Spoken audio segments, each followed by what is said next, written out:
Ever wondered which hybrid solar inverter actually makes your home power seamless without all the guesswork? I've spent weeks testing the latest models in real homes, watching how they handle outages, heavy appliances, and solar charging. In this video, I'll break down what really works, what's overkill, and what you need to know before spending a dime. No hype, no jargon, just clear, honest insights so you can choose with confidence. Stick around because by the end, you'll know exactly what matters in a hybrid inverter for 2026. Number 5.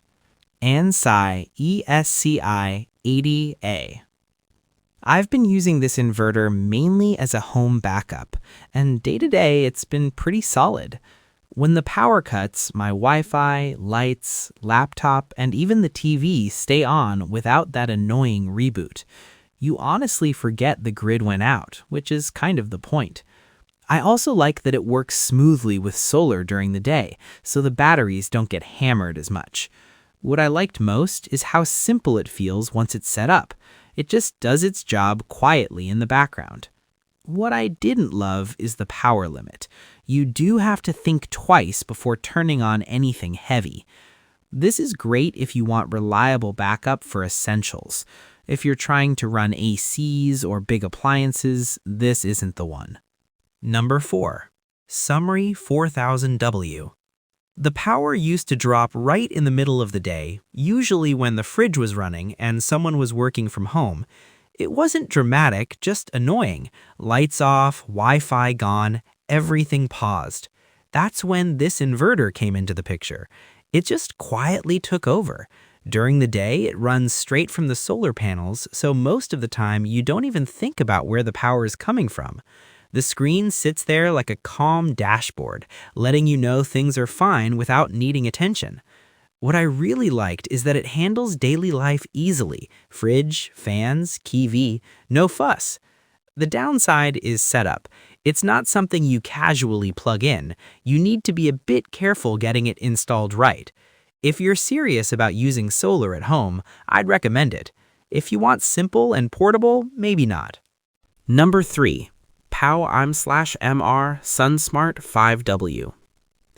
Ever wondered what it actually feels like to stop worrying about whether the power can keep up with your house? I asked myself that when we started adding more appliances and solar panels. This inverter didn't make a big entrance, it just quietly handled things.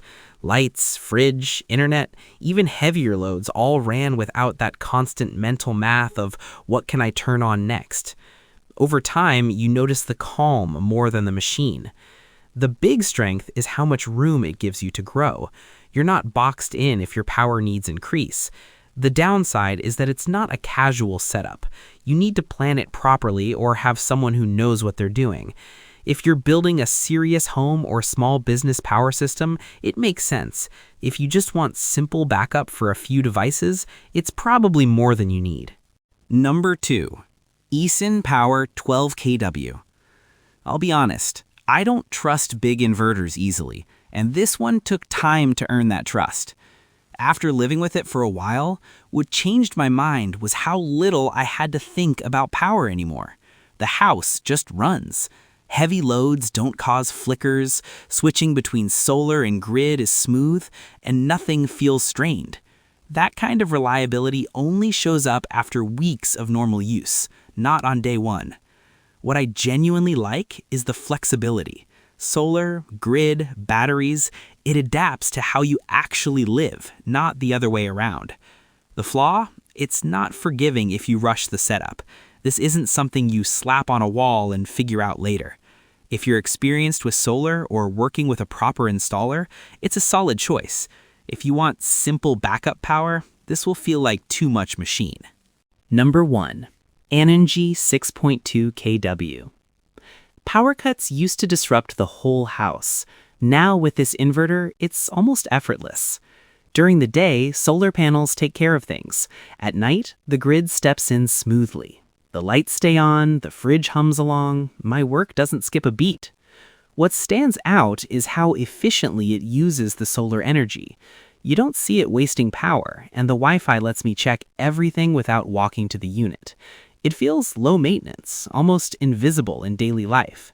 The downside is its limit on heavy loads. You can run most appliances, but multiple high-draw devices at once can push it. This works well for anyone running a mid-sized home solar system.